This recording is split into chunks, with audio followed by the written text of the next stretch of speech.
Selamat sore. Ada yang puasa hari ini? Ada, anak kecil yang puasa. Gak ada yang puasa? Ini Katolik semua ini. Ada yang pantang? Ada.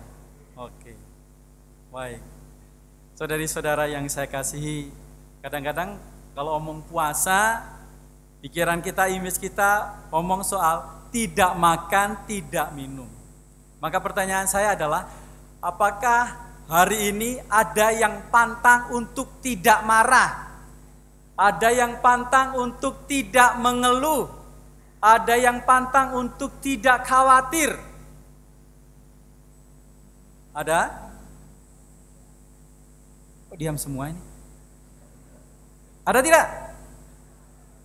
Saudari-saudara yang saya kasihi, hari ini kita mendengarkan suatu yang sangat menarik. Yesus berpuasa selama berapa? 40 hari. Ternyata di dalam kitab suci bukan hanya Yesus yang puasa. Musa juga puasa. Sebelum dia menerima dekalog, 10 perintah Allah, dia juga puasa. Elia juga dia berpuasa. Dalam bacaan pertama tadi kita dengarkan bagaimana bangsa Israel dimurnikan sebelum masuk ke tanah terjanji selama 40 tahun. Dimurnikan. Ketika masuk di tanah terjanji, dia mengalami sukacita karena merasa kehadiran Yahweh. Hari ini kita mendengarkan bagaimana Yesus menghadapi berapa cobaan? 3 cobaan. Ya, menarik ini kita perhatikan. Pertama, namanya orang puasa. Setan mengganggu Tuhan Yesus. Di sini dikatakan begini. Jika engkau putra Allah, katakanlah kepada batu ini supaya menjadi roti. Instan. Kira-kira Yesus bisa kah tidak? Bisa. Ya. Ini soal makan.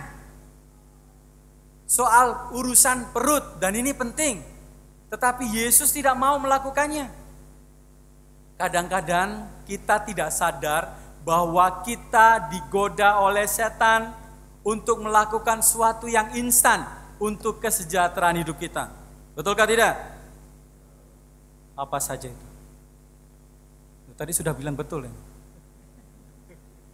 Kalau kita ingin kaya, lalu kemudian kita ikut judi online, kira-kira jadi kaya kah tidak itu?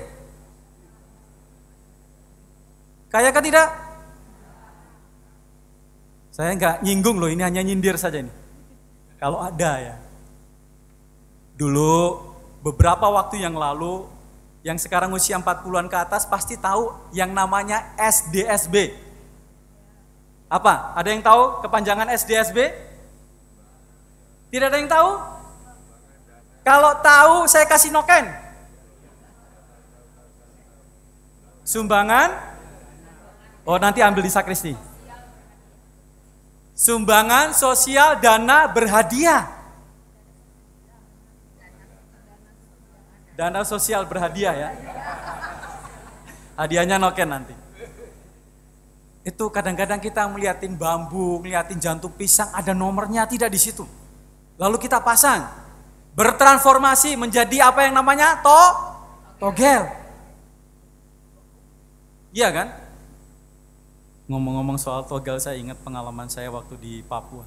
Suatu saat saya pergi untuk pelayanan di stasi pakai mobil. Ada umat menyetop mobil saya. Pater, stop. Ayo naik sudah, saya bukakan pintu. Tunggu Pater. Pater berhenti dulu ya. Oh iya siap berhenti. Ternyata Anda tahu dia membawa kertas. Lalu berhenti di depan mobil saya mencatat nomor mobil di depan. Mau pasang saya tidak tanya dia dapatkah tidak, ini yang salah mas. Ingin instan, ingin cepat mendapatkan sesuatu, itu godaan setan. Yang kedua, apa yang dikatakan oleh iblis di sini? Yang kedua, segala kuasa itu serta kemuliaannya akan kuberikan kepadamu. Ke tempat yang tinggi, Supaya siapa? Yesus disuruh untuk menyembah iblis. Menyembah iblis. Saudari-saudara yang saya kasihi, kadang-kadang kita tidak sadar bahwa ketika kita ada dalam kesulitan, ketika kita ada dalam tantangan, persoalan hidup, yang utama yang harus diandalkan adalah Allah. Amin. Anda pernah pergi ke Gunung Kawi? Belum? Biasanya orang pergi ke Gunung Kawi itu cari apa ya? Wah, yang menjawab ini macam pernah ke sana ini. Saya curiga ini. Mencari apa di sana? Tadi saya dengar di belakang wangsit. Apalagi? Mamon. Apalagi? Kesugihan. Tidak mengandalkan Tuhan. Pernah suatu saat saya memberkati rumah itu. Memberkati rumah, di daun pintunya, di salib-salibnya, bukan tergantung daun palma, tetapi sirih pinang, kain warna putih, ada yang warna merah juga tergantung di sana. Lalu saya bisik-bisik, saya tanya kepada yang punya rumah, itu apa? Itu macam ya doa-doa Pater. Oh iya Kak, ya kalau sudah diberkati nanti dilepas ya, percaya pada Tuhan. Oh iya Pater, siap. Jadi bukan menyembah Allah, tetapi menyembah kekuatan yang lain. Yang nomor 3, apa yang dikatakan oleh iblis di sana? Yesus dibawa ke Yerusalem, ke Bait Allah, ke tempat yang tinggi. Ini motif kekuasaan. Kadang-kadang kita itu mencobai Allah, meragukan peranan Allah di dalam hidup kita.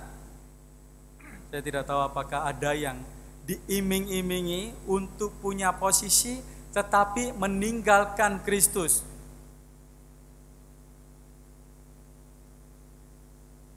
Ada enggak ya? Hening semua ini. Diiming-imingi untuk meninggalkan Kristus. Saudari-saudara yang saya kasihi, tadi dalam pengantar sekali lagi saya katakan bahwa coba perayaan Prapaskah ini yang kita sering sebut sebagai retret agung ini bukan sekedar seremonial belaka, tetapi sungguh membuahkan sebuah perubahan dalam hidup. Maka niatilah satu hal saja dari PR-PR yang perlu Anda perbaiki di dalam hidupmu, di dalam keluargamu. Apa saja itu? Anda yang tentu tahu apa yang harus dibuat.